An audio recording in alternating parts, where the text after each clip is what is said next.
You ask Tiger to solve. This deals with linear equations with one unknown. The final result is x equals 11. Let's solve it step by step. Simplify the expression. Group like terms. Simplify the arithmetic. Group all constants on the right side of the equation. Add 2 to both sides. Simplify the arithmetic.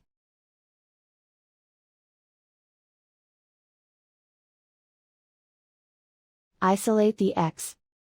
Divide both sides by 11. Simplify the fraction.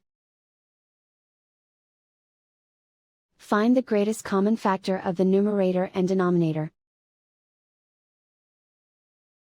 Factor out and cancel the greatest common factor. And so the final result is x equals 11.